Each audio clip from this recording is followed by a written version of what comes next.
नमस्कार, मी अनुष्का दीपक पवार, आकाश बनसोडे, विनय उत्पात आणि मयुरी वाघमारे यांनी सुरू केलेली काव्य शृंखला आणि मने बोलकी होतात या देव्यानी आहे हिने मला नॉमिनेट केल्याबद्दल मी तिचे खूप खूप आभार मानते.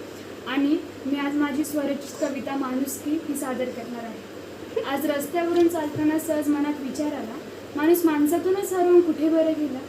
आज रस्त्यावरून चालताना सहज मनात विचार आला, माणूस माणसातूनच हरवून कुठे बरं गेला. विचार करता करता नंतर कळालं, अहंकारापायी माणूस हा माणुसकीतूनच हरवून गेला. जातीवाद, धर्मवाद या गोष्टींपायी माणूस माणसाशीच लढायला निघाला. जातीवाद, धर्मवाद या गोष्टींपायी माणूस माणसाशीच लढायला निघाला. पण जन्मताना मात्र आईच्याच पोटातून जन्म घेतलाय हे मात्र विसरलं. ही जात हा धर्म करत करत आयुष्य निघून गेलं. ही जात हा धर्म करत करत आयुष्य निघून गेलं. अहंकारापायी माणूस हा माणुसकीच विसरून गेला. नोकरी धंद्याच्या नादात माणूस इतका व्यस्त झाला की आईवडिलांच्या प्रती कर्तव्य बजवायला देखील त्याने वेळ नाही दिला.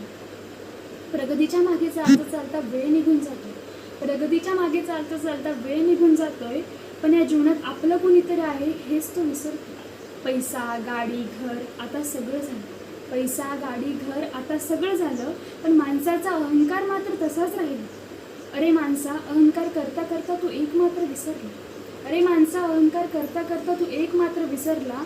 पैसा, गाडी, घर करता करता तू आनंदालाच मिळवला. आज रस्त्यावरून चालताना सहज मनात विचार आला, माणूस माणसातूनच हरवून कुठे बरं गेला. विचार करता करता नंतर कळालं, अहंकारापायी माणूस हा माणुसकीतूनच हरवून गेला. आयुष्याच्या मागे पळताना माणूस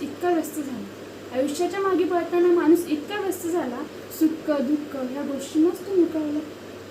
अरे माणसा आता तरी सुधार, आयुष्याच्या मागे पळता पळता तुझं जीवनच झालं रे उदार. अहंकारापायी इतका उद्धट होऊ नकोस. मरताना सोबत काहीच घेऊन जाऊ शकत नाही हेच तू विसरू नकोस. आज रस्त्यावरून चालताना सहज मनात विचार आला, माणूस माणसातूनच हरवून कुठे बरं गेला. विचार करता करता नंतर कळालं, अहंकारापायी माणूस हा माणुसकीतूनच हरवून गेला. धन्यवाद.